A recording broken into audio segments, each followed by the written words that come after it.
Levitico 19. Sinabi ni Yahweh kay Moises, sabihin mo sa buong sambayanan ng Israel, magpakabanal kayo sapagkat akong si Yahweh na inyong Diyos ay banal. Igalang ninyo ang inyong ama at ina. Ipangiling ninyo ang araw ng pamamahinga. Ako si Yahweh, ang inyong Diyos. Huwag kayong maglilingkod sa mga Diyos-Diyosan ni gagawa ng mga imahen upang sambahin. Ako si Yahweh, ang inyong Diyos. Kung maghahandog kayo sa akin ng handog pangkapayapaan, gawin ninyo iyon ayon sa mga tuntuning ibinigay ko upang maging kalugod-lugod sa akin. Dapat ninyong kainin iyon sa mismong araw na iyo'y inihandog o sa kinabukasan. Kung may matira ay sunugin ninyo.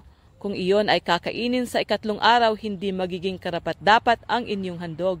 Magkakasala at dapat parusahan ang kakain niyon sapagkat iyon ay paglapastangan sa isang bagay na banal, dapat siyang itiwalag sa sambayanan. Kung mag-aani kayo sa inyong bukirin, itira ninyo ang nasa gilid at huwag na ninyong balikan ang inyong naanihan. Huwag ninyong pipitasing lahat ang bunga ng ubasan ni pupulutin man ang mga nalaglag. Bayaan na ninyo iyon para sa mahihirap at sa mga dayuhan. Ako si Yahweh, ang inyong Diyos. Huwag kayong magnanakaw, mandaraya o magsisinungaling. Huwag kayong manunumpa sa aking pangalan kung ito ay walang katotohanan. Iyon ay paglapastangan sa pangalan ng inyong Diyos. Ako si Yahweh.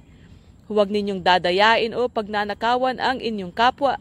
Huwag ninyong ipagpapabukas ang pagpapasweldo sa inyong mga manggagawa. Huwag ninyong mumurahin ang mga bingi at lalagyan ng katitisuran ang daraanan ng mga bulag. Matakot kayo sa Diyos. Ako si Yahweh. Huwag kayong hahatol ng hindi makatarungan.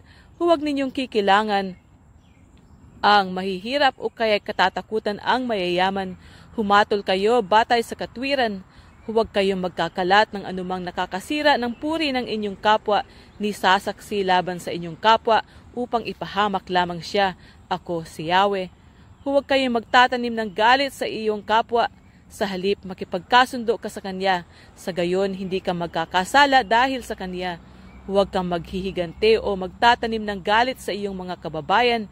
Ibigin mo ang iyong kapwa gaya ng pag-ibig mo sa iyong sarili. Ako si Yahweh. Sundin ninyo ang aking mga tuntunin. Huwag ninyong palalahian ang hayop na inyong alaga sa hayop na di nito kauri. Huwag din kayo maghahasik ng 2 uri ng binhi sa isang bukid. Huwag kayo magsusuot ng damit na yari sa 2 uri ng sinulid. Kung ang isang lalaki sumiping sa kanyang aliping babae na nakatakdang pakasal sa iba, ngunit di pa natutubos o napapalaya, dapat itong siyasatin. Hindi siya dapat patayin sapagkat di pa napapalaya ang aliping babae, ngunit ang lalaki magdadala ng isang tupang lalaki bilang handog na pambayad sa kanyang kasalanan. Dadalhin niya ito sa pintuan ng toldang tipanan at ihahandog ng pari, sa gayon siya'y patatawarin. Pagdating ninyo sa lupaing ibibigay ko sa inyo, 3 taon kayong hindi kakain ng bunga ng mga punong tanim ninyo roon. Sa ika-4 na taon, ang mga bunga nito ihahandog ninyo sa akin bilang pasasalamat. Sa ika-5 taon, makakain na ninyo ang mga bunga nito at ang mga ito'y mamumunga ng sagana. Ako si Yahweh, ang inyong Diyos. Huwag kayong kakain ng anumang karning may dugo. Huwag kayong manghuhula o mangkukulam. Huwag kayong pagugupit ng pabilog at huwag magpapaahit o magpapaputol ng balbas. Huwag kayong manghihiwa sa katawan dahil sa isang namatay ni maglalagay ng tato. Ako si Yahweh. Huwag ninyong itutulak ang inyong mga anak na babae sa pagbibenta ng panandaliang aliw sa templo sapagkat iyon ang magiging dahilan ng paglaganap ng kahalayan sa buong lupain. Igalang ninyo ang araw ng pamamahinga at ang aking santuaryo. Ako si Yahweh. Huwag kayong sasangguni sa mga kumakausap sa mga espiritu ng mga namatay o sa mga manghuhula. Kayo ituturing na marumi kapag sumangguni kayo sa kanila. Ako si Yahweh, ang inyong Diyos. Tatayo kayo kapag may kaharap na matanda. Igalang ninyo sila at matakot kayo sa Diyos. Ako si Yahweh. Huwag ninyong aapihin ang mga dayuhang kasama ninyo. Ibigin ninyo sila at ituring na kapatid.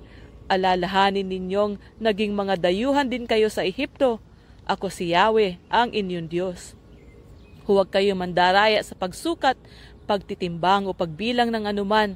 Ang inyong timbangan, kiluhan, sukatan ng harina at sukatan ng langis ay kailangang walang daya. Ako ang nag-alis sa inyo sa Ehipto. Ako si Yahweh, ang inyong Diyos. Sundin ninyo ang lahat kong tuntunin at kautusan. Ako si Yahweh.